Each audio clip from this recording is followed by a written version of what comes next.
My name is Segun. I'm a business coach, a trainer, and also a motivational speaker. I want to encourage you to subscribe to this channel here or here to get more interesting teachings and trainings as it relates to entrepreneurship in Nigeria, in Africa, anything business, entrepreneurship, public speaking is my forte. And so subscribe here or here to get more trainings on that in Nigeria. Don't forget to subscribe to the channel and also click on the notification button so that you can always get our videos as they drop. All you need to do is click on this red button here or here to subscribe directly to my channel, and you get our trainings from me free of charge. All right, welcome to today's episode of Conversations with Segun. Thank you very much to as many who are watching. Thank you for watching. Many who are online now, thank you for being online. I want you to reach out to your friends, reach out to your loved ones, let them know that it is time already for Conversations with Segun, and we are right here, bright and early, right on time. To have these conversations that we usually have. Today on the Conversations with me, I have a wonderful gentleman. But before I introduce the gentleman, I would like to say that if you have not already liked our page, please go ahead, like this page, Segun Manuel, on Facebook. And also, if you are watching on YouTube, kindly go subscribe to my YouTube channel. There are a lot of videos there, previous episodes of the Conversations with Segun, and the other episodes we'll have. If you subscribe, you will quickly see a live notification, or when we are going live, you see the schedule, so you can immediately just jump on it and join us. I also want to encourage you just watching now, please do kindly share this stream to your contact. Please kindly share this stream to your contact so that they can join in this conversation. And also to let you know that you can join in the discussion. Let us know what you think. Let us know your comments all on the comment section. Once you put it right there, we'll bring it up on the screen. We can see it. Our discussants would definitely answer your questions. So don't go anywhere. I see some people already commenting. We will look at the comments. But before we do all of that, I want to welcome my guest today. Some of you already know him. For those who don't know him, he's a fantastic gentleman. He's my friend, my brother. I grew up in the same city of Warri as myself, but very proactive and very positive minded. And hence, I had to ask him to join me today on Conversations with Segun. Ladies and gentlemen, I want to welcome to the show today, Timi Pudie. My brother, welcome to the program. Thank you very much. It's a pleasure and honor to be here. Thank you for honoring us with your presence on the program today. On very short notice, I called you and I said I want us to have a conversation, and that the conversation will be very beneficial to those who would watch. And you were like, "Oh, fantastic! If it's something that we can do, let's do it." I want to ask, how has COVID-19 affected you? How have you been coping? Let the audience know, how have you been coping? Well, it's been interesting. For die if we don't move around, we realize we're still alive. Because personally, we shut down office here since the 19th of March because some of our colleagues in the office, there was a scare. Some of them got close to some infected people or stuff like that. So since 19th March, we literally been home. Even though the lockdown has been easier in Lagos, we still can't resume office. So I was looking at my schedule recently. The last 3 weeks, I've gone out of the house only 3 times. Wow. Literally once a week, just to get groceries or something and come back. And get back into the house. Get back. But on the good side of it, let me just say one quick thing. One on the good side, instead of sitting down at home complaining and all of that, firstly, thankful to God we're alive and not sick ourselves. I decided to do something that I realized the time is going to count, whatever you do with it. So instead of letting the time waste, make the time count. I'd always been talking to teenagers in Warri about doing cartoon animations and stuff like that. But I realized there was no interest. Many of them would talk video games. So in this lockdown, I decided to just say, if it ends tomorrow, let this be the one thing. If besides the other thing, one thing that I come out with, at least let me start doing animation. So by the end of March, I started doing my own animations. As of today, I think I've lost count of the number of animation videos I've done. Most of them are on Instagram and co. I started a whole animation series called Rukewe, Funny Worry Boy. I started different things. Interesting, like I said, if not for Okay, COVID, so you're already perhaps. going into the next question I wanted to ask you, so that our viewers who are watching this conversation will know what you do. I didn't go into introducing you because I wanted you to introduce yourself. Tell us, Timi Pudie, you're a content creator. What do you do? Okay. Okay. Like you said, I'm a content creator, a filmmaker. I write, I direct, I edit, and I produce. So generally, anything that you can create with video, bring sounds, videos together to make content. In the last 1 year, I've been involved in a lot of TV commercials. The most recent one, I think, if you go online right now and just check Unity Bank, the most recent TV commercial, that was the last one I produced before this whole lockdown. Strung together. So I make videos generally. I've done a couple of feature films over the years. For those who are interested in awards, I've won a few. I've traveled, shoot documentaries from different parts of Africa and outside the continent. It's a job that takes me around, and it's something I've always wanted to do. And yeah, that's it. So digital content for web, for TV, that's Timi Pudie. Fantastic. I know you were in Ghana for a while before you moved back to Lagos. I want us to, because we have viewers viewing from everywhere. Now that we have you online, I know people are viewing from Ghana. How was it for you working in Ghana compared to working in Nigeria? How was it for you? It was a totally different experience, one which I really enjoyed. One of the first things that people take for granted in Nigeria here, there's a very strong hustle in Nigeria. Every part, from Warri, Lagos, everywhere, people are aggressive. We go after everything with all kind of vim and all of that. But when you get outside of Nigeria, you realize whether it's in Accra, where I work to be, whether it's in South Africa, even in Liberia, where I've done some work, they don't have the aggression that we have. So working there, sometimes, if you're not careful, you may start feeling like you're getting lazy. But then again, I realized so that we in also Nigeria naturally have the fire. We have the push. yeah. It's something that I appreciated when I now went there. Another interesting thing Ghana taught me about myself. Coming from Warri, coming from Nigeria, you really don't know how impatient you are until you go out today. But I swear. That's what gave you your edge, I think. I think, yes. You see, it took me to see that, to understand why. We hear a lot of stories about Nigerians doing crazy things abroad, but we don't hear enough stories about the Nigerians who are doing really good in foreign countries, and there are many of them. And I'll tell you, that is the one reason why Nigerians excel when we go abroad. Our capacity to drive ourselves, our capacity to keep pushing when others are already feeling comfortable and relaxing.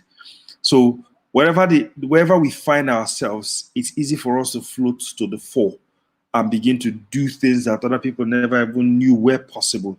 And I think for that, I am supremely grateful to be Nigerian.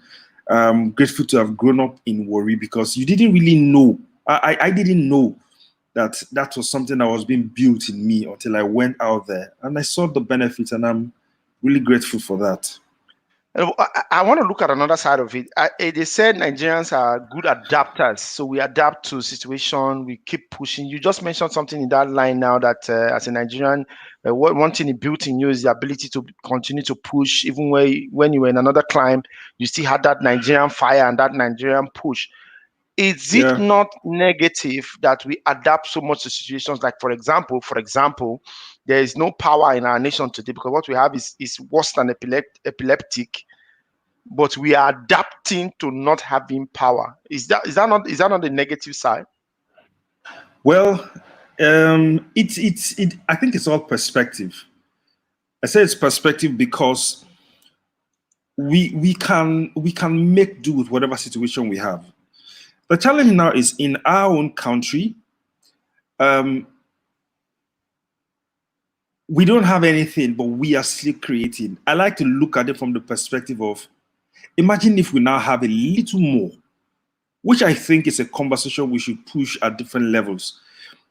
Instead of when you see a city like Warri, so many young creative people who, if you create just a little more enabling environment, you will be blown by the level of productivity you would see. And I always prefer to look at it from that side, because in spite of the non-availability, every young man has a generator to run a barbing salon. People are still creating. So I'm telling myself every day that just wait, give us small enablement. Give us light for 18 hours every 24 hours and see what will come out of our people. I always prefer to look from that perspective. From the glass half full instead of half empty. Yes, I think it's better. Life is better from that space. Otherwise, you die of depression in this country. That way, you have hope that tomorrow is going to be better. Definitely.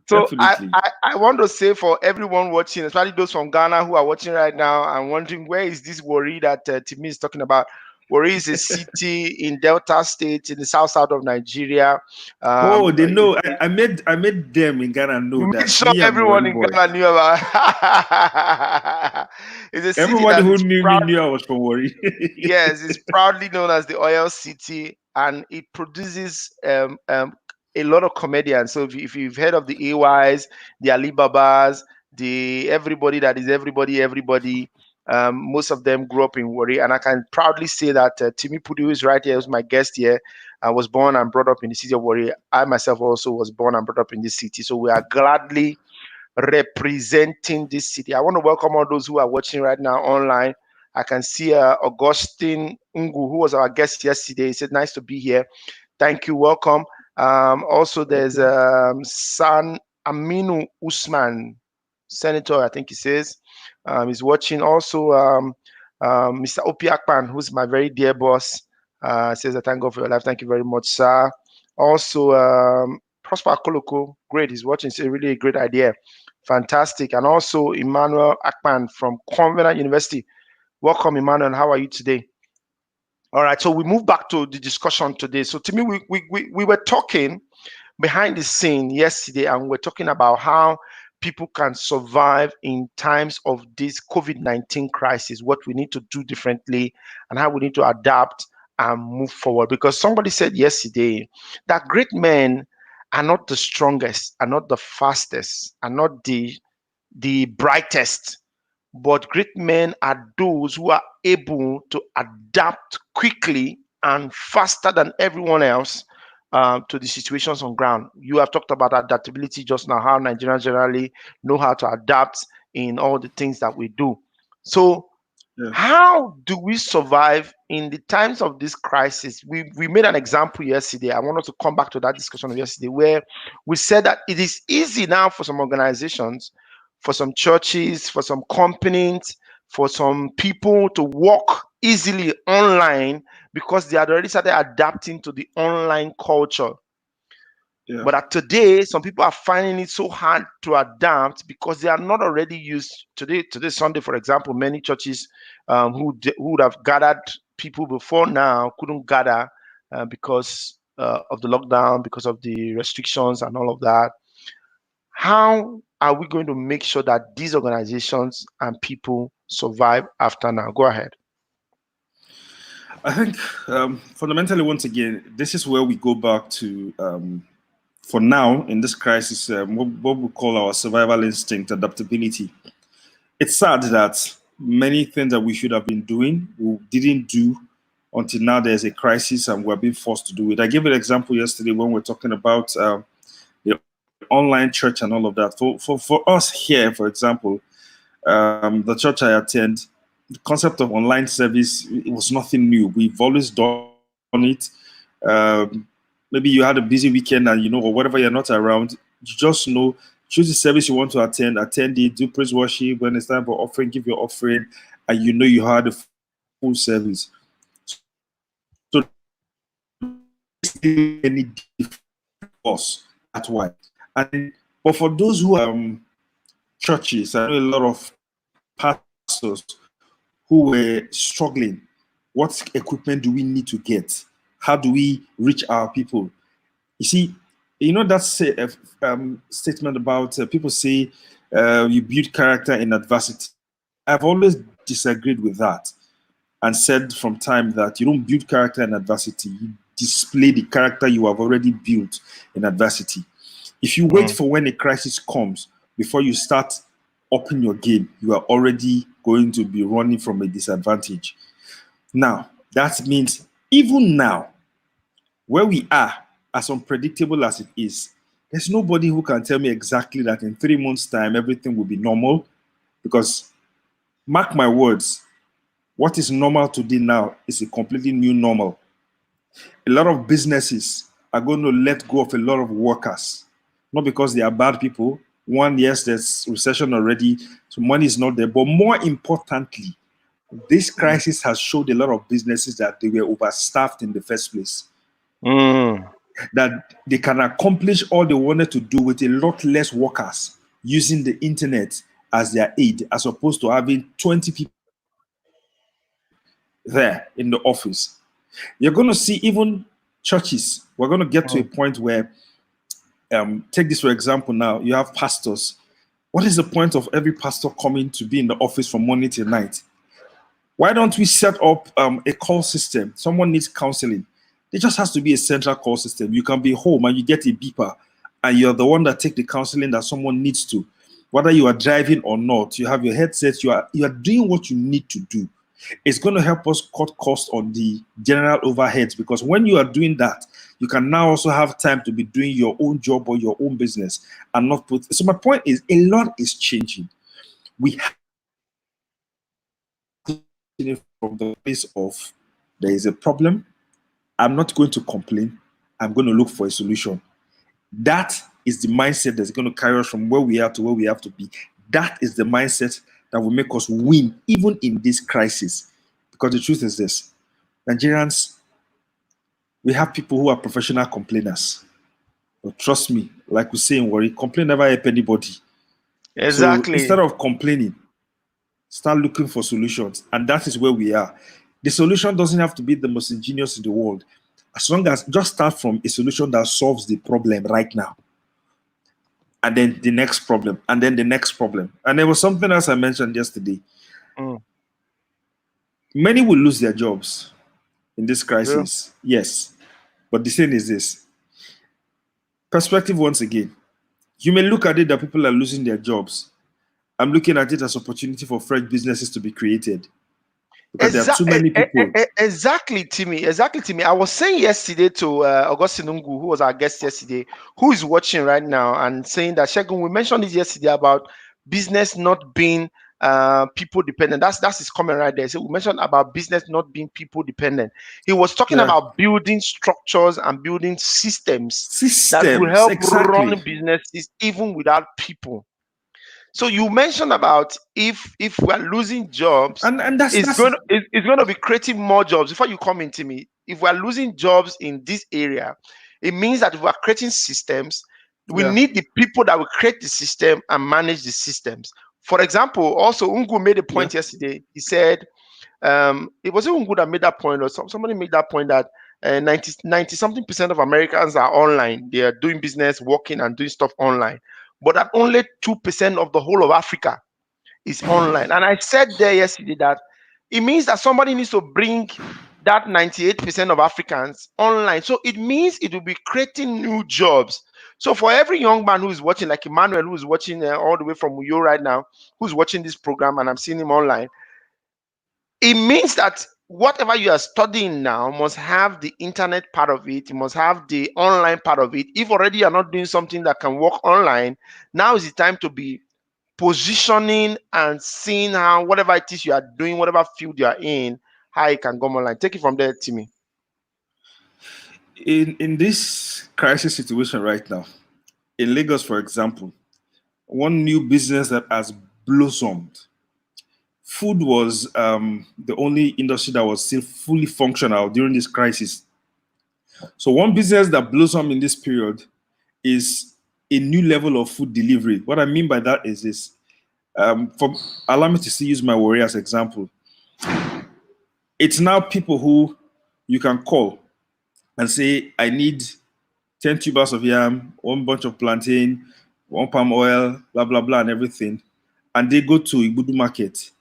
They source everything. They actually have shops in the market there. They source everything you need and deliver to your doorstep. And you pay for the goods and you pay them their own money. It's become a full business. Now there are corporate organizations that send messages. Just tell us what you need. Is it chicken? Is it everything? Now, 3 months back, these businesses were not really anything. If a woman wants stuff, she feels she has to drive to the market to do it. But now people are asking themselves, the time I'm going to spend driving to that bush market, maybe at the end of the day, 6 hours of my day is going to be wasted. What if I have this new business that takes care of that and I can put these 6 hours into something else? Worst case, I'm spending an extra 5,000 naira for that service. But that 6 hours that I save goes into something that is going to pay me way more than that More 5K productive. in the long run. Suddenly you realize this is an opportunity. I'm asking myself all over the place. They fire you from your bank job. You have learned, you've been in the bank for 5 years. You've been a marketer. You have pulled in hundreds of millions for that bank. This is the time to use that marketing knowledge you have gleaned for those 5 years to come and grow a small business. Because you see, most small businesses in Nigeria, the place where they fail, one key place where they fail is the place of proper marketing. Yes. Our businesses don't know how to sell. I've always said it that we have so many small businesses that need to partner with people who know how to sell. So that whilst you are rendering service, say for example, you do tailoring or you do carpentry, you need a marketing division, but you don't have the capacity to create that right now. In this crisis, someone who has left the banking sector, who knows how to sell anything, has to learn to partner with those people and then be the one that now becomes the face. And then somebody else who understands, who's coming from the advertising space, who understands branding and packaging, has to come in. You see, the thing now is this: you don't build mega brands with just one idea. For many years, I don't know, there's been so high level of distrust in our culture that everybody wants to start something and everybody wants to run Everybody alone. wants to be the CEO. Everybody wants to be the one in charge.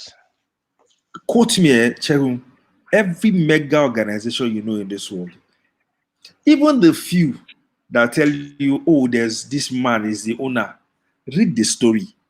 They have a strong team of people that they started together and are running together. Behind him, yes. Behind him. People will say, oh, Facebook, Mark Zuckerberg. But we all know there's a there were lot almost more 5 guys of them. behind the scene, yes.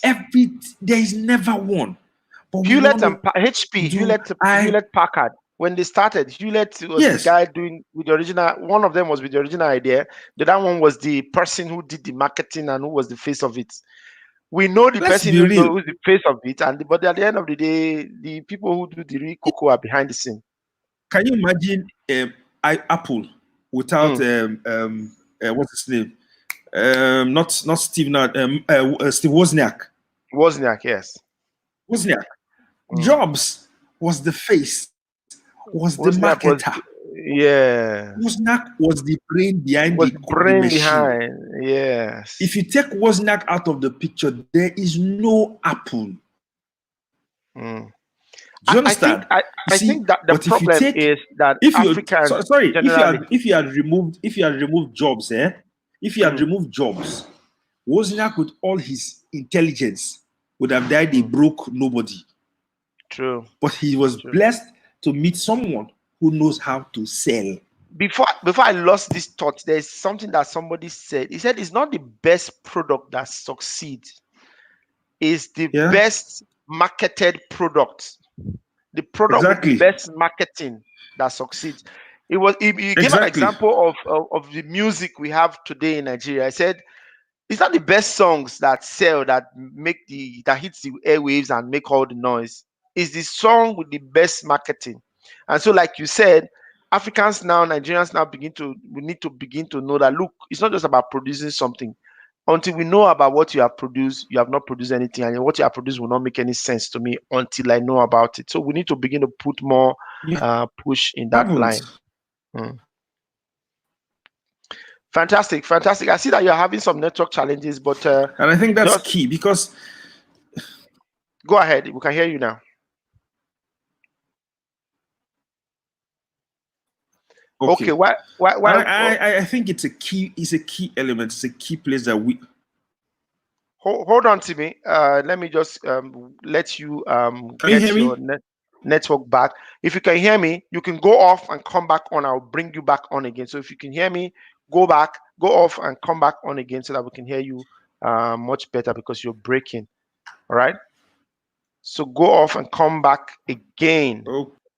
All right. So fantastic. We have been talking with Timi Pudie. Before he comes back, I'd like you to tell me what you have learned. Tell me one of the key points you picked from the discussion now. Put it in the comment, and we'll put it right on screen. Emmanuel Akpan was watching, and he said he was trying to remind my guest about Steve Wozniak. Yes, right there. Steve Wozniak, that was the name. So let me know what you've gained from today's class. Put it on the comment. If you have a question, quickly, we have about 5-10 minutes. Before we go, put it on the comment section. My guest, Timi Pudie, will be able to answer. He's right back. Just in case you are not already following my channel, please follow the page. If you're watching on Facebook, subscribe to the channel if you're on YouTube, so you can get more details of what we are doing on this program. I'll bring him right back on. Timi Pudie is back. Welcome back, bro. How are you?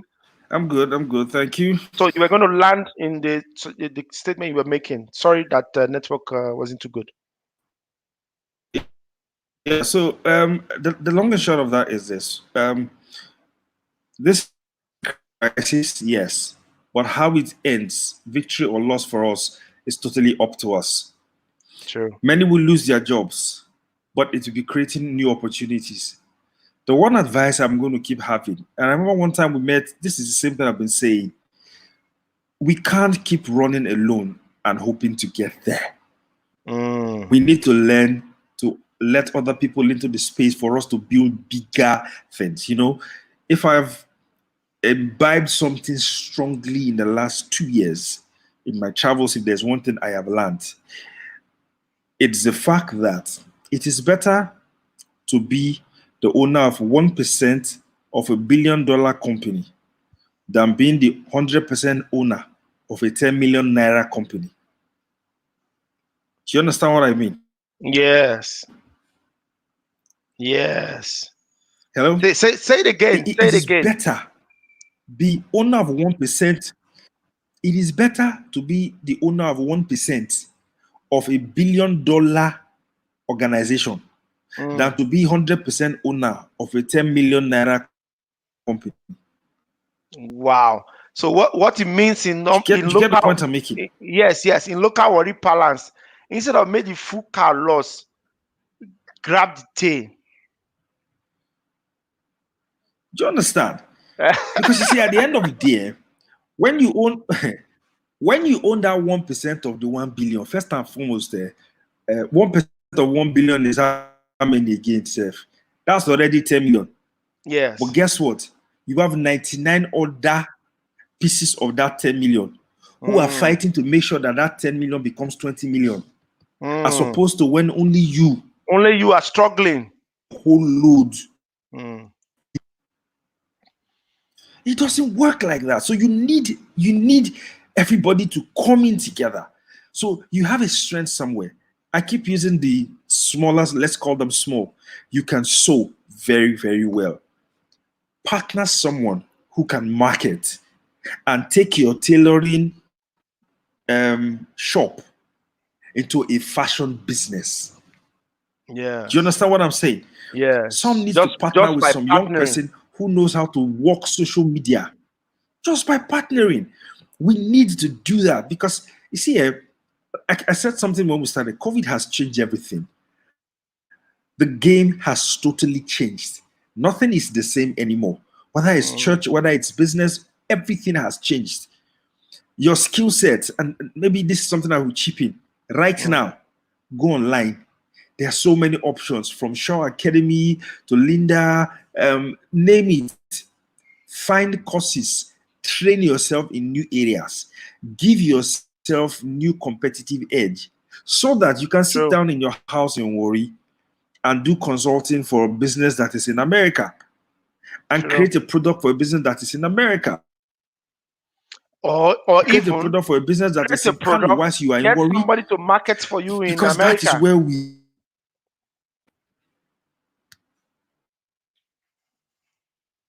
All right, we seem to be losing network with Timi again. It doesn't have. We seem to be losing network with Timi, but before it comes Can you on, hear me? Yeah, I can hear you. I can hear you, but it's breaking. Go ahead, just land on this point so that we move on.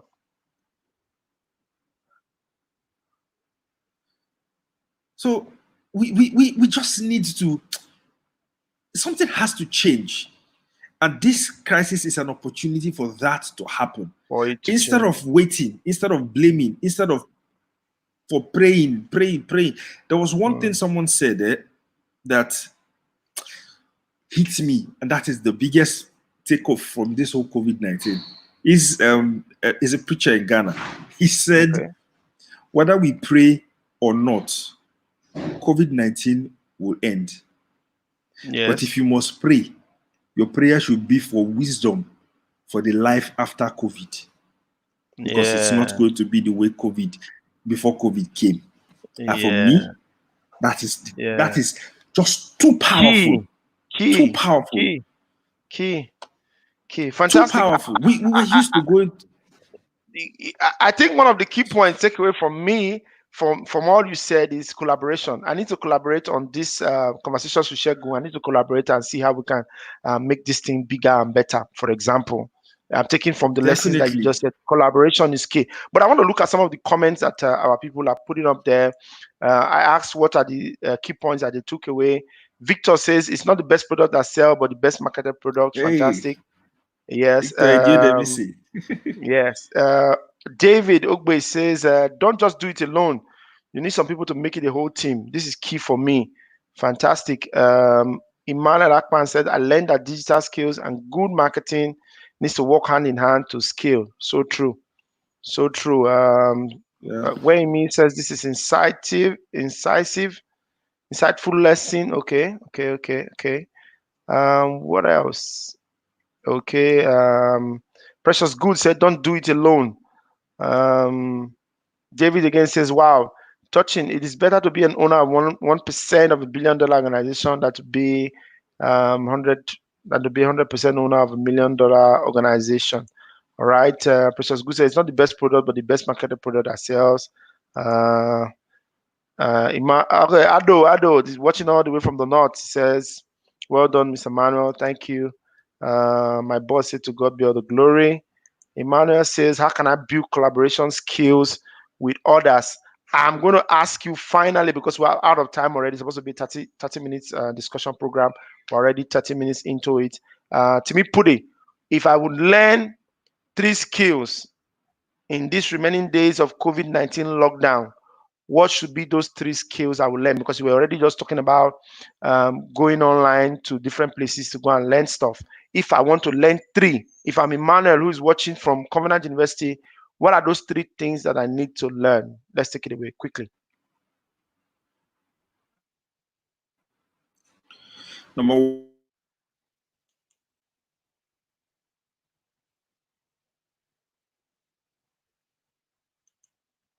Okay, seems Timi Pudie. We didn't hear you at all, but we can hear you now. Okay, good. So go ahead. Can you hear me? Quickly, go ahead.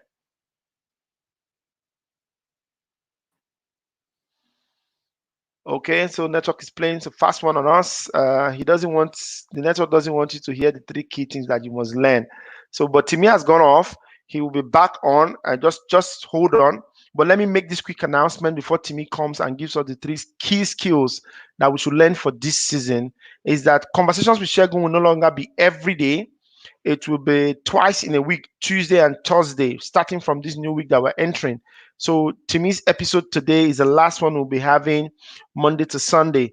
Conversations with Segun will now be on Tuesdays and Thursdays. So Tuesday, Thursday, same time, 12:30 p.m. GMT plus 1 Nigerian time.